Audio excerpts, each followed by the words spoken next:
उहाँलाई सुरुवात गर्न यसैगरी शेर्पा लोकतान्त्रिक प्रमुख अतिथि विशिष्ट अतिथि विश्व वातावरण दिवसको यस वर्षको नारा बीट प्लास्टिक प्रदूषण, प्लास्टिक प्रदूषण अन्त्य गरी भन्ने रहेको छ, अन्त्य गरौँ भन्ने रहेको छ।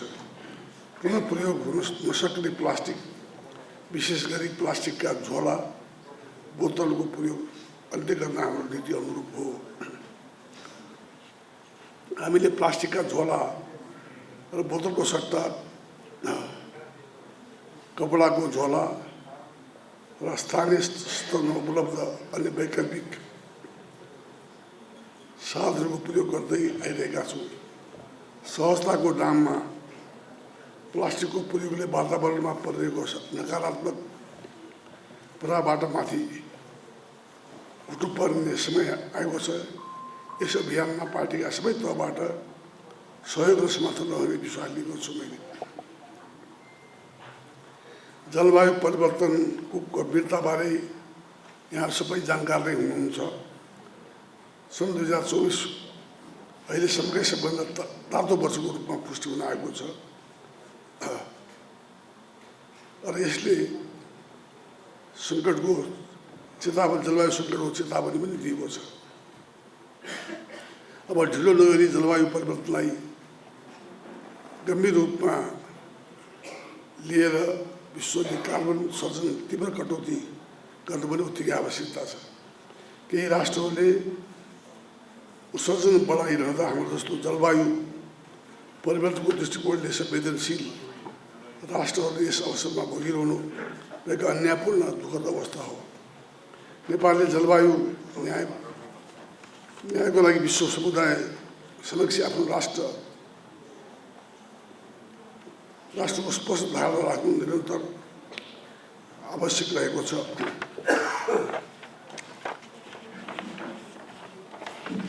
स्रोत र क्षमताको सामिप्यमा बीच नेपालले वातावरण तथा जलवायु परिवर्तनको समस्यासँग जुझ्नु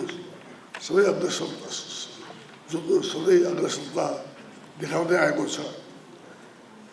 सन् 1992मा युनेस्कोमा आबद्धता जनाउनु भएदेखि 2015 को पेरिस सम्झौतासम्म नेपालले जलवायुका जोखिमसँग जुझ्नु अनुकूल प्रयासहरू र कार्बन उत्सर्जन घटाउन न्यूनीकरण क्षेत्रमा प्रतिबद्धता जनाउँदै आएको छ। मैले स्वयं नेतृत्व गरेको बेलायतको ग्लास्गोमा सम्पन्न कोप 2026 मा नेपालले सन् 2045मा शून्य कार्बन उत्सर्जनको लक्ष्य घोषणा गरेको थियो। नीति तथा आयोजनाहरूको कार्यान्वयनका लागि वित्तीय स्रोत, विज्ञान तथा प्रविधि पहुँच अपरिहार्य छ। यही आवश्यकतालाई लिएर नेपालले अन्तर्राष्ट्रिय मञ्चमा पनि न्यायसङ्गत र समानुपातिक वित्तीय व्यवस्थाको माग गर्दै आएको पनि छ। अन्तर्राष्ट्रिय समुदायको जिम्मेदारी बारे बहस गर्दा हामीले हाम्रो भूमिकालाई पनि बिर्सनु हुँदैन। विपद हुँदा पहिलो प्रतिक्रियामा हामीले आफ्नै स्रोत र शक्तिबाट परिचालित हुन्छ। विकास संरचना निर्माणका क्रममा वातावरणीय पक्षले व्यवस्थाले क्षति अझ बढेको छ। अझ मनसुन सुरु हुन लाग्यो। यसपटक बढी वर्षा हुने, तापक्रम पनि बढ्ने प्रक्षेपण भएको सन्दर्भमा यसबाट हुने बाढी, पहिरो, डुबानका साथै सङ्क्रामक रोगहरूबाट हुने जनधनको क्षतिबाट जोगाउन अहिलेदेखि नै पूर्व सतर्कता र तयारीका लागि नेपाल सरकारले भोग्नुपर्ने कार्यहरू तत्काल गर्नमा आग्रह गर्दछु। अब हामीले चाहिएको विकास निर्माण होइन, दिगो विकास हो। स्वच्छ र सुरक्षित पृथ्वी आगामी पुस्तालाई हस्तान्तरण गर्न हाम्रो कर्तव्य हो। जलवायु परिवर्तनले हाम्रो अर्थतन्त्रका आधार स्तम्भहरू कृषि, पर्यटन, जलवायु, विद्युत जस्ता क्षेत्रहरू गम्भीर असर पुर्याएको छ। यसले आर्थिक र सामाजिक विभेद बढाउनका साथै समय अर्थतन्त्रमा जोखिम बढाएको छ। यो विषयहरूले हाम्रो योजनाहरूमा प्राथमिकता पाउने आशा लिएको छु। पेट्रोलियम पदार्थको प्रयोग घटाउँदै स्वदेशमै उत्पादन भएको स्वच्छ विद्युत प्रयोग गर्नु आवश्यक बढाउनु अबको अवस्था पनि हो। तसर्थ वातावरण सुधार मात्र होइन, व्यापार घाटामा पनि अर्थतन्त्रमा यसले सकारात्मक प्रभाव पारेको छ। त्यसैले चाहिँ नि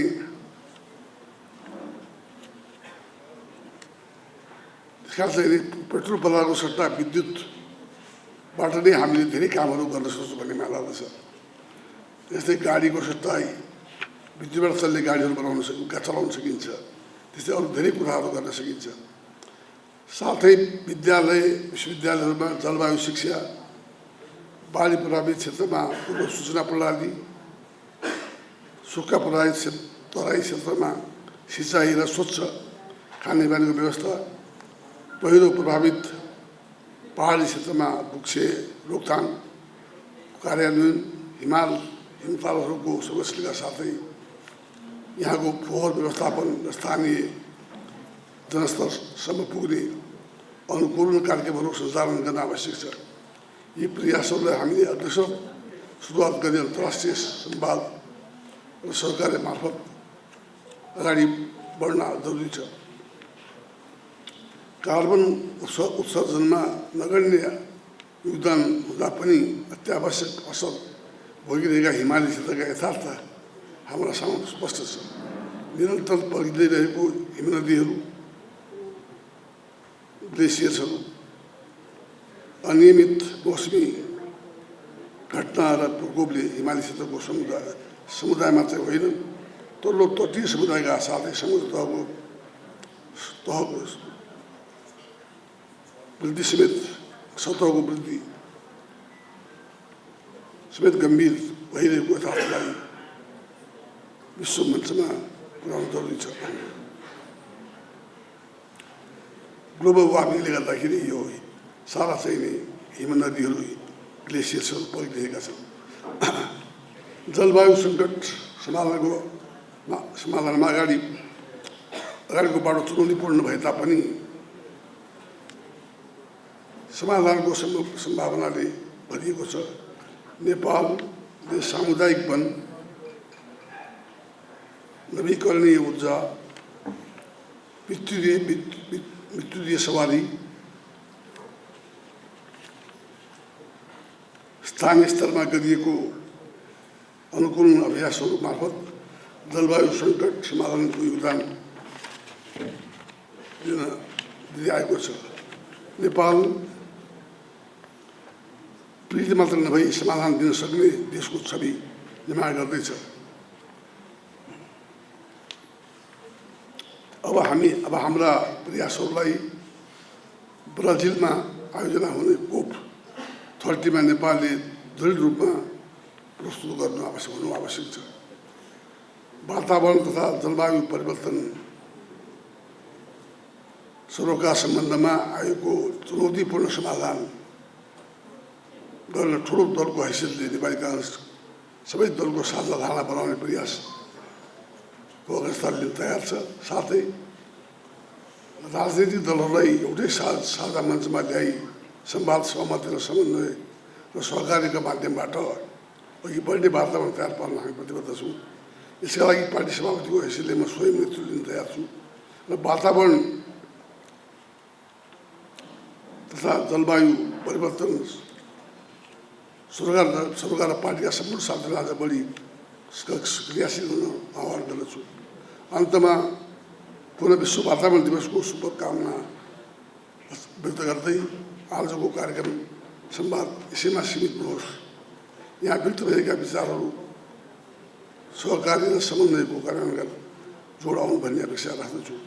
यति भन्दै बिदा हुन्छु। धन्यवाद। जय नेपाल।